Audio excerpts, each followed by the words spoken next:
A class of young children are doing presentations on former presidents. Up next is 10-year-old Annie Bennett. She decides to do her report on Franklin Delano Roosevelt as a performance piece, and she gets her classmates to join her in stomping their feet and making noises as part of the bit. Annie runs to a restaurant in the city where she waits for her parents to show up and finally reclaim her. They never come. The restaurant owner gives her cannolis to take home. Annie also stops by a convenience store and gets flowers from the manager Lou to give to his lady. Annie gets back to her foster home and climbs up the fire escape to rejoin her foster sisters, Isabella, Tessie, Mia, and Pepper. They're looked over by the mean Miss Hannigan, who used to be a performer and is now miserable for having to take care of the girls. The girls lament not being adopted. Hannigan wakes the girls up early on Saturday to make them clean the place up as an inspector from social services is set to arrive.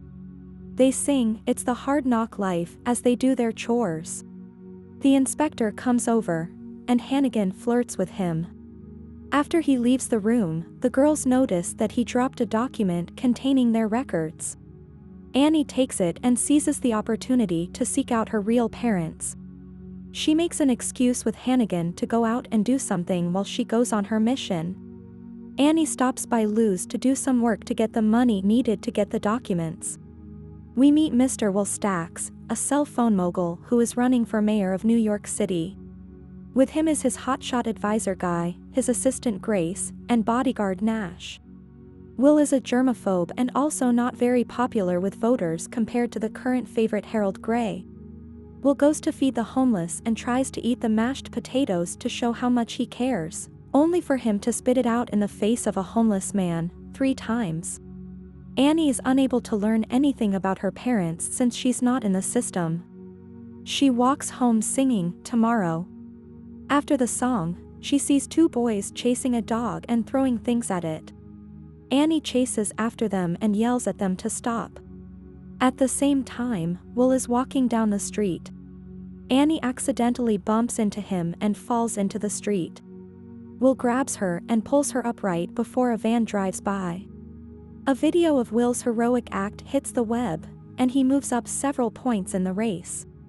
Guy suggests to him that he find Annie and use her to make himself look good for the public. Will sends Grace to the foster home to find Annie. She takes her back to Will's place, where, on the way, she sees the video of her rescue. Annie meets Will again, and he offers her to stay there for a bit. She knows there's a catch, and he admits the plan. She jokes that he could be president if she moved in. The adults get somebody to approve the temporary guardianship for Will. Annie then takes a tour around the place and is impressed with everything. Will sets the plan in motion by taking Annie out to do whatever she wants. They adopt the dog from the streets, and Annie names it Sandy. He later takes Annie and the foster girls to the premiere of a cheesy movie, and then to buy a bunch of things for the girls. The girls are taken back to the foster home, and Hannigan orders them to take back all the nice things they got. She once again bemoans her current position in life. Gray gets endorsed by Michael J. Fox, leading Will to get a bit desperate. He decides to take Annie on a ride over the city in his chopper. Annie is pleased. Annie joins Will and company at an event. If you have come this far in the video, please subscribe to this channel to never miss amazing content like this. Will invites Annie up on stage for the people to see her in her pretty red dress. She starts to sing "Opportunity," and the orchestra joins in. After the performance, Guy tells Annie to read a speech that he wrote up. Annie is quiet and leaves the stage upset. Will and Grace run after her, and Annie admits that she doesn't know how to read. Will says he will get her a tutor. After talking to Will, Guy devises a plan to get Annie's real parents, or rather, people to pretend to be her parents to get her off Will's hands. Guy teams up with Hannigan to set their scheme in motion, because, if Will looks heroic and reunites Annie with her parents, Guy gets a nice payday to look forward to. Hannigan later auditions a bunch of actors to play the part, and she is not pleased with any of them. Will tucks Annie into bed. Grace realizes that Will has grown to care for her. She tells him his secret is safe with her. Will later asks Grace what it would take to properly adopt Annie. That's when Guy comes in and says that Annie's real parents have been found. Annie is happy, though Will is visibly sad. Annie is taken to the restaurant where she's always waited for her parents to meet two fake parents. They appear to have the other half of the locket around Annie's neck to confirm it. After they take Annie with them, Hannigan passes by the restaurant and decides she's unhappy with Guy over the decision to let Annie go off with two strangers. She, Will, and Annie all seem to feel a certain inner conflict right about now. Hannigan then approaches the foster girls and asks for their help. Annie leaves Will's home to go with the fake parents. Hannigan arrives too late with the girls and Lou to tell Will and Grace that those aren't Annie's real parents and that Guy set it up. Will has his people call the police and be on the lookout for Annie and the car that she's in. They run off to save her, but not before Grace punches Guy in the face.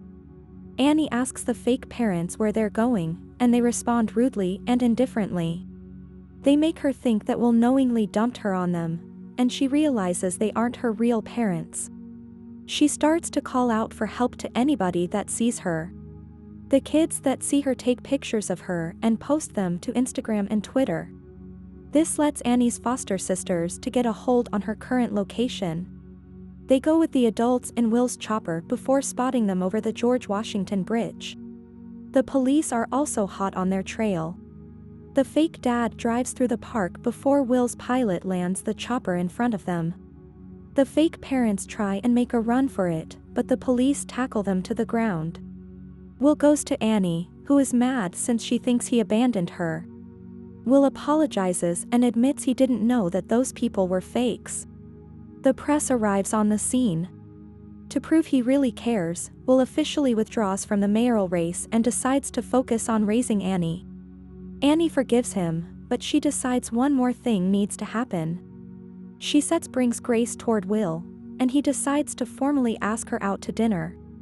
She responds by mingling him. The three of them then sing, "I Don't Need Anything But You." Will sets up a literacy center in the city, with Annie finally being able to read a speech. The film concludes with the whole cast singing a reprise of "Tomorrow." I hope you enjoyed the video. Let us know in the comment section below which movie you want us to recap next. As always, until the next time.